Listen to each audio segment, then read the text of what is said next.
मुझे बताइएगा कि आपकी इमरान खान साहब से मुलाकात भी रही है, फिर ज़ाहिर है कि गुफ्तगू का दौर भी चल रहा है गवर्नमेंट और अपोजिशन की तरफ। तो इसका कोई आप देख रहे हैं कोई ब्रेक थ्रू होता हुआ? वो कहते हैं कि बर्फ़ पिघलना शुरू समझ लें कि हम हो जाएगी इसके बाद। देखिए, परवाह के पाकिस्तान में सॉल्यूशन दौर कोई नहीं है। उसकी वजह ये है कि देखें, पीटीआई ने 2 ढाई साल में पूरी कोशिश कर ली है कि इनकलाब आ जाए, हम्म। इनकलाब नहीं आया। और एस्टेब्लिशमेंट और हुकूमत ने पूरी कोशिश कर ली है कि इमरान खान माइनस हो जाए, मैनेज हो जाए, वो मैनेज नहीं हो रहे।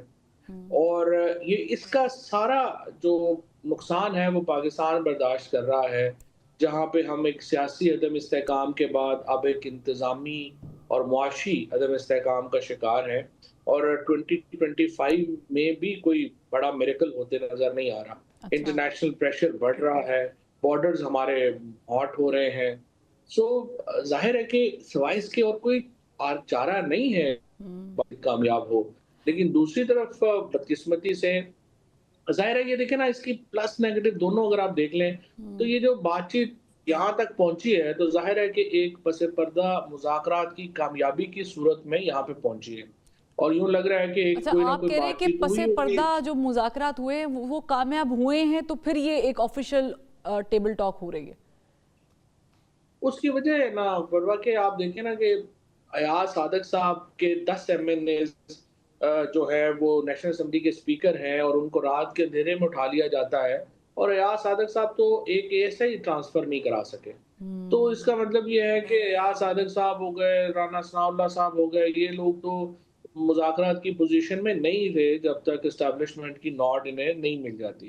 तो अगर इनका जो एक सामने आना ही मुज़ाकरात का इस बात का सबूत है कि कुछ ना कुछ तो एस्टेब्लिशमेंट से भी बातचीत तो आगे तो बढ़ी है फवाद और चौधरी साहब, बात इसका खुली। मतलब ये हुआ कि रऊफ हसन साहब जो बात कर रहे हैं कि ये मुज़ाकरात बेसिकली इस्टेब्लिशमेंट से हो रहे हैं, ये तो डमी है।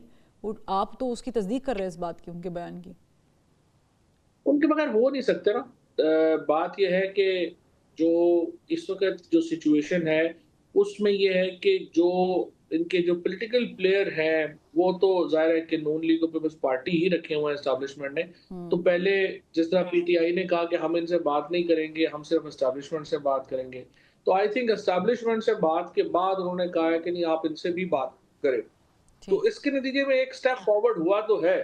लेकिन अनफॉर्चुनेटली जो डीजीआईएसपीआर की स्टेटमेंट आई है, उसमें मेरा ख़्याल है कि जो टेम्परेचर है वो बढ़ गया है, वो बढ़ गया है। हम्म। अल्फ़ाज़ी की बड़ी अहमियत है, ये पॉलिटिक्स में भी और जो काम आप कर रही हैं उसमें भी, मीडिया में। सो इसमें जो अल्फ़ाज़ी उन्होंने लफ्ज़ जो उन्होंने इस्तेमाल किए, वर्डिंग जो उन्होंने इस्तेमाल की, उससे टेम्परेचर बढ़ गया। गवर्नमेंट के रिप्रेजेंटेटिव्स हैं, उनकी जो बॉडी लैंग्वेज है वो बड़ी मैटर करती है, क्योंकि आप एक बड़े सीरियस मुज़ाकरात करने जा रहे हैं और बल्कि कर रहे हैं। 2 जनवरी को ज़ाहिर है कि आपने दोबारा भी बैठना है। ख्वाजा आसिफ साहब जिस किस्म के बयान दे रहे हैं, इस पर शौकत यूसुफजई साहब ने फरमाया है कि ख्वाजा आसिफ साहब लग नहीं रहा कि मुज़ाकरात चाह रहे हैं। मतलब उन्होंने डायरेक्टली कहा है कि मुज़ाकरात नहीं चाह रहे। आपको भी यही लग रहा है या ये पॉलिटिकल गेन के लिए होता है, ये ऑप्टिक्स की गेम है? नहीं, ये तो ऑप्टिक्स की गेम है ना। देखिए ना, ठीक। आपने कुछ प्लेयर रखे होते हैं जो कि अग्रेसिव रहेंगे, कुछ प्लेयर हैं जो कि डॉग्स रहेंगे। अब अगर मुज़ाकरात कामयाब हो जाएँगे तो फिर उनको कहा जाएगा कि आप स्टैंड ले लें, और नाकाम हो जाएँगे तो फिर ये ले लेंगे। तो ये तो हर पॉलिटिकल पार्टी, एक आप समझिए कि 2 चीज़ें तो साथ लेके चलती ही है ना। हम्म। और उसके मुताबिक ही वो आगे बढ़ेंगे। अगर मतलब उन्हें लगा कि नहीं कामयाब हो रहे, तो ख्वाजा आसिफ साहब टपक पड़ेंगे। और अगर कामयाब हो गए तो राना सनाउल्लाह हो जाएँगे। और आप देख ही रही हैं कि राना सनाउल्लाह ने, साद रफ़ीक ने, जो सीरियस लोग हैं पीएमएलएन में, उन्होंने जो तकरीरें की लाहौर में, वो तो बड़ी मुख्तलिफ थी उस सोच से जो ख्वाजा आसिफ साहब बात कर रहे हैं। लेकिन on the other hand Noon league ये भी तो कह रही है कि इमरान खान साहब को रिहा करने का मतलब है कि खुद जेल में जाने की तैयारी कर लें। तो उसका मतलब है कि जहन में उनके भी तो ये है कि फिर रिवेंज पॉलिटिक्स स्टार्ट हो जाएगी, और वो शायद ये कभी भी ना होने दें। यही तो वो बेसिकली देखिए ना, यही वो स्पेस है जो पीटीआई ने देनी है दूसरी जमातों को। हम्म। वैसे तो शायद खाकान अब्बासी साहब ने सही कहा कि अगर आपकी हुकूमत इस धागे से लटकी हुई है कि इमरान खान जेल में रहेंगे तो आप हुकूमत करते रहेंगे, वो बाहर निकलेंगे तो आपकी हुकूमत चली जाएगी, तो फिर इससे बेहतर है कि आप इस्तीफा दे दें। खाकान अब्बासी साहब ने ये बात तो सही की है। हम्म। लेकिन इस वक्त मेरा ये ख्याल है कि पीटीआई को भी बहरहाल कोई गेम, देखिए ना, पीटीआई की जो इस वक्त नाकामियां हैं 2-3 सबसे बड़ी, एक तो इन मुज़ाकरात में जो सबसे बड़ा प्रॉब्लम ये है कि इत्तेहादी नहीं है पीटीआई का कोई। सो चाहे वो जमात इस्लामी हो या जेयूआई हो, ये तमाम पार्टियां जो पोजीशन की हैं वो भी पीटीआई पे तनकीद कर रही हैं। एंड पीटीआई की लीडरशिप में कोई इतना वो डेप्थ नहीं है जो कि कम से कम अपोजिशन अलायंस तो अपना बना सकते हैं, उनको तो साथ रख सकते हैं। सो ये अगर ये मुज़ाकरात भी, अगर मेरी एडवाइस होती खान साहब को, तो मेरी तो उनको एडवाइस ये होती है कि आप डायरेक्ट मुज़ाकरात ना करें। ये मुज़ाकरात हमें वाया करने चाहिए थे महमूद अचकज़ई साहब के या मौलाना फजलुर रहमान के या जो भी, ताकि एक बफर रहता दरमियान में। अब ये मुज़ाकरात में देखें ना, जब टेम्परेचर ऊपर होगा तो फिर सारे बैठ जाएंगे, नहीं होगा, दरमियान में बफर नहीं है। अच्छा, डीजी आईएसपीआर की जो प्रेस कॉन्फ्रेंस जिसका आपने भी रेफरेंस दिया, और जाहिर है कि जो 9 मई के मुजरिम थे उनको उन्होंने सज़ाएं भी दी हैं, उसमें ज़ाहिर है बहुत करीबी जो रिलेटिव हैं इमरान खान साहब के, हफीज़ुल्लाह न्याज़ी साहब के जो बेटे हैं हसन न्याज़ी साहब, उनको सज़ा देना एक मैसेज कंसीडर किया जा रहा है। अब दूसरी तरफ वो माफ़ी का भी मुतालबा करते हैं, और ये अभी से नहीं कर रहे, काफ़ी देर से कर रहे हैं। आप समझते हैं कि अगर ये बात माफ़ी पे ही आके रुक गई है तो that's a very easy way to talk about, आप बात करें इस्टेब्लिशमेंट से, माफ़ी मांगें, वो चीज़ एक्सेप्ट करें, ख़त्म हो जाएगी, फिर तो मेरा ख्याल से आपको गवर्नमेंट की ज़रूरत भी नहीं पड़ेगी। नहीं, ऐसा कोई ऐसी बात नहीं है, माफ़ी शाफ़ी का क्या ताल्लुक है। आप नहीं समझ ये रहे तो खान साहब ऐसे को माफ़ी ईगो मांग की लेनी चाहिए? लड़ाई। नहीं, देखो ना, 8 फरवरी जो हुआ है, फिर उस पे माफ़ी कौन माँगेगा? खान साहब कह देंगे 8 फरवरी के ऊपर आप माफ़ी माँग लें। ये तो ऐसे ही बच्चों वाली बातें है ना, हमने तो मुल्क को एक बिल्कुल बना दिया है, एक जो है ना, एक पहलवानों का अखाड़ा बना दिया है और ऐसे बच्चों की तरह बातें करते हैं। ये थोड़ा, इस तरह मुल्क 25 करोड़ का मुल्क है, ये ऐसे थोड़ा चल सकता है।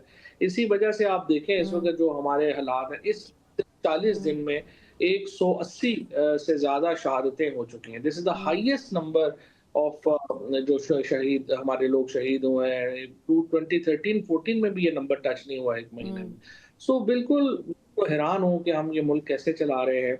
और आज आपने इकोनॉमी की भी रिपोर्ट देख ली होगी कि जो वो बता रहे हैं कि जो सारा 0.92 के ऊपर हम ग्रो कर रहे हैं। 3.5% हमारी जो है वो पॉपुलेशन ग्रोथ है, तो आप अंदाजा लगा लें हम लिटरली माइनस में हैं in every respect. So anyways, but इस वक्त जो बात है, ये सिंपल बात है जी, कि ये इमरान खान में और एस्टेब्लिशमेंट के अंदर एक सुलह होनी ज़रूरी है। लेकिन सुलह लेकिन होने उस के सुलह लिए के लिए आपको थोड़ी सी स्पेस देके, फवाद चौधरी साहब आप समझदार आदमी हैं, बड़े जीरक सियासतदान हैं, आप बड़े करीब भी रहे हैं, आपको थोड़ा पीछे जाना पड़ता है। अब जहाँ पे लफ्ज़ मास्टरमाइंड इस्तेमाल हो जाए प्रेस ब्रीफ देते हुए, आप मुझसे ज़्यादा चीज़ों को भांप सकते हैं। आप नहीं समझते फिर वहाँ पे लचक का मुजाहरा करना चाहिए, क्योंकि वहाँ से तो लचक, मास्टरमाइंड के लफ्ज़ से तो कम से कम मैं अखज़ कर सकती हूँ कि लचक नहीं है। प्रॉब्लम इज कि अभी जो भी आप कर लें, इस वक्त एक इंटरनेशनल, ये जो भी आपने मिलिट्री कोर्ट्स के ऊपर बात की है, देखिए अभी सबसे इम्पोर्टेंट मैसेजिंग ये पीटीआई से ज़्यादा इम्पोर्टेंट मैसेजिंग कि यूरोपीय यूनियन को है और ये वर्ल्ड में अमेरिका को है और इनको है कि हमें आपकी परवाह नहीं है। और हम तो सजाएं देंगे। अगर आप ये एटीट्यूड रखेंगे, फिर इसके अपने आप देखते हैं कि उनका क्या एटीट्यूड है, क्या वो पीछे होंगे या वो आगे बढ़ेंगे। आगे बढ़ेंगे, प्रेशर अगर बिल्ड वो हो आगे जाएगा बढ़ेंगे तो ज़ाहिर है इंटरनेशनली, बात सामने, प्रेशर तो ऑलरेडी है। लेकिन वो जो रिचर्ड ग्रैनल उसको की टैकल भी तो स्टेटमेंट कर आ रही रही है, है, थिंक टैंक्स उसको टैकल भी तो कर रहे हैं उस तरीके से। मैं यही तो आपको कह रहा हूँ ना कि अब तो सिर्फ फर्क ये रह गया है कि क्या उन्होंने बयानात से आगे बढ़ के एक्शंस लेने शुरू करने हैं या नहीं करने। अब तो हम इसका इंतजार कर रहे हैं ना, मैं और आप तो ये देख रहे हैं कि ये क्या यूरोपीय यूनियन जो है उन्होंने कंसर्न का इजहार किया है, क्या इसके बाद वो एक्शंस के पास आएंगे या अभी तक वो यहीं पे रुक जाएंगे। अगर यहाँ पे रुक जाएंगे तो फिर तो ठीक है, लेकिन अगर एक्शंस पे आ जाएंगे तो फिर जाहिर है कि नया पेंडोरा बॉक्स खुल जाएगा, क्योंकि हमारी इकोनॉमी तो किसी सूरत भी इस वक्त कोई इंटरनेशनल सैंक्शंस देने की पोजीशन में नहीं है। अच्छा, तोशाखाना 2 की हियरिंग 2 जनवरी को चली गई, वो जो अलकादिर ट्रस्ट है उसकी 4 जनवरी को है। मुझे ये कहते हुए बिल्कुल हिचकिचाहट महसूस नहीं हो रही कि 2 जनवरी को जो मुज़ाकरात होने वाले हैं, मेरा ख्याल से ये उसके पेश नज़र कुछ चीज़ों को डिले किया गया। आप इससे पता नहीं शायद इत्तेफाक करेंगे नहीं करेंगे, लेकिन आप इनके मुस्तकबिल के हवाले से कुछ कहना चाहेंगे, क्योंकि ये बड़े सीरियस केसेस हैं और इस पे लग रहा है कि 9 मई के साथ साथ शायद यहाँ पर भी थोड़ी रस्सी जो है वो खींच ली जाए। नहीं, केसेस तो देखिए नहीं सीरियस कोई नहीं है, केसेस तो बिल्कुल एक मज़ाक है। लेकिन उनको जिस तरीके से एक चलाया जा रहा है कि छुट्टियों में जहाँ पे पूरी अदालतें बंद हैं, जहाँ पे ज़मानत के केसेस नहीं सुने जा रहे, वहाँ पे इमरान खान का ट्रायल वो जज साहब जिनका नाम हाई कोर्ट के लिए भी चला गया है, वो दे रहे हैं। 26वीं तरमीम के बाद एक्चुअली जुडिशरी तो ख़त्म हो गई है, प्रेज़ेंट एज़ एन इंस्टीट्यूशन तो कोई उसकी होप जो है वो है ही नहीं। हम्म। सो प्रॉब्लम ये है कि जुडिशरी को इस्तेमाल किया जाता है पॉलिटिकल ओपोनेंट्स को सज़ाएँ सुनाने के लिए और यही इमरान खान के साथ जो है वो हो रहा है। इसके नतीजे में भी पोलराइज़ेशन बढ़ेगी। हम्म। सो मैं समझता हूँ कि 2 तारीख को भी कोई अगर ये कोई बड़ा मिसाल के तौर के ऊपर अगर इन्होंने वो 700 पख्तून जो पकड़े, उन्होंने हम्म। 26 तारीख को जिनका कोई ताल्लुक नहीं था, अगर इन लोगों को रिहा नहीं किया जाता, इमरान खान का ट्रायल इस तरह ही चल के उनको सज़ाएँ सुना देंगे, तो फिर ज़ाहिर है कि का कोई मुस्तकबिल नहीं है। 2025 के लिए मैं को बिल्कुल होपफुल नहीं हूँ। I think Pakistan will further go down. जो सिचुएशन है इस वक़्त पाकिस्तान की सियासी, लेकिन इसमें अगर ये मज़ीद 26वीं पेचीदगी आईनी आएगी। तरमीम के बाद ये अदालतें फवाद चौधरी साहब अगर रिलीफ दे देंगी और रिलीज़ कर देंगे इमरान खान साहब को बहुत सारे केसेस में, जो कि हमने देखा हुए भी हैं, ऐसा नहीं है, तो फिर मैं आपके साथ शायद दोबारा एक नशिस्त रखना चाहूँगी ये पूछने के लिए कि आपका एतमाद बहाल हुआ है कि नहीं हुआ, क्योंकि बिलाखिर जैसा भी है इंसाफ तो हमने यहीं से लेना है, किसी फ़र्द वाहिद ने तो हमें देना नहीं है। Another question for you is के ट्रम्प इंतज़ामिया के ऊपर बहुत ज़्यादा तकिया किया हुआ है। मुझे ये मत बताइएगा फवाद चौधरी साहब कि इमरान खान साहब मकबूल लीडर हैं, मुझे उसकी कोई लॉजिकल रीज़न बताएं कि अमेरिका का और बिलखुसूस ट्रम्प इंतज़ामिया का खान साहब के साथ क्या इंटरेस्ट हो सकता है। अच्छा, पहली बात तो ये कि अगर ये अदालत से रिहा होंगे तो भी वो एक डील कह लें या जो भी एक एग्रीमेंट होगा या जो भी टेम्परेचर नीचे लाने के नतीजे में होगा, मौजूदा अदालतों में रिहा करने की कोई सख्त जो है वो नहीं है। सो पहली अच्छा। बात तो ये। दूसरी बात ये है कि देखिए जो प्रेज़िडेंट ट्रंप का इश्यू है या जो भी है, एक तो ज़ाहिर है कि उनके ताल्लुकात हैं इमरान खान साहब से। ठीक। दूसरा इश्यू ये है कि जो पाकिस्तान का डायस्पोरा है वो इस तरह कभी इकट्ठा नहीं हुआ जो अब हम्म। इकट्ठा है।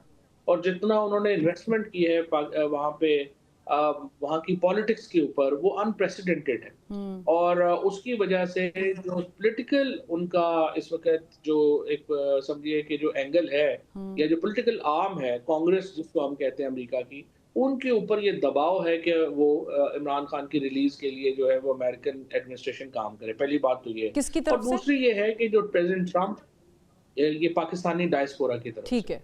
और दूसरा जो दबाव है वो प्रेसिडेंट ट्रंप के ऊपर ये है कि वो अब रिपब्लिकन्स ये समझते हैं कि इमरान खान की हुकूमत को ट्रंप ने हटाया, ये बाइडेन इंतज़ामिया ने हटाने में कलीदी किरदार अदा किया था। ठीक। और अब जैसे गज़ल में खलीलज़ाद हैं और जो बाकी लोग हैं, वो ये बात खुलेआम करते हैं। जिसके बाद प्रेसिडेंट ट्रंप ये भी समझते हैं कि जो बाइडेन की गलतियाँ हैं, उनको सुधारना उनका काम है। तो ठीक। ये 2 प्रेशर्स हैं मेरा ख़्याल है जो ट्रंप को ये कर रहे हैं कि और लास्टली इमरान खान मुझे से ये भी बता दें कि आपने कहा कि इस अदल के निज़ाम से तो शायद नहीं मिलेगा रिलीफ, तो फिर दूसरी ऑप्शन तो डील की है, उसको आप कुछ भी नाम दे दें, बातचीत का दे दें, एनआरओ का दे दें, मुख्तलिफ नाम है लेकिन है तो डील ही। नहीं, नहीं, कोई इसमें एंगेजमेंट होनी चाहिए। एंगेजमेंट एक और चीज़ है। इमरान खान ने शहबाज शरीफ तो बहरहाल नहीं बनना, ये बात तो देखिए क्लियर है। जहाँ उन्होंने 1.5-2 साल गुज़ार लिए हैं, वो साल और भी गुज़ार लेंगे, 6-8 महीने और गुज़ार लेंगे। हम्म। लेकिन सवाल तो देखें ना, प्रॉब्लम तो ये है कि एस्टेब्लिशमेंट से या मौजूदा हुकूमत से इमरान खान का की पॉलिटिक्स का उनके पास जवाब नहीं है। या तो वो पॉलिटिक्स का जवाब निकाल लें, जब उनकी आप उनको उसके बाद आप मिलिट्री ट्रायल कर लें, आप इन अदालतों से और सज़ा दिलवा लें, उससे इमरान खान की पॉलिटिक्स को क्या फ़र्क पड़ रहा है? Imran Khan is getting popular, popular and more popular. So hmm. जब आपके पास सॉल्यूशन नहीं है, तो फिर मेरा ख़्याल है डील की इमरान खान से ज़्यादा इस वक़्त पाकिस्तान की जो मौजूदा जो हुकूमत है और एस्टेब्लिशमेंट है, उनको ज़रूरत है कि इमरान खान से डील हो जाए, ताकि पाकिस्तान मुश्किलात से बाहर निकले।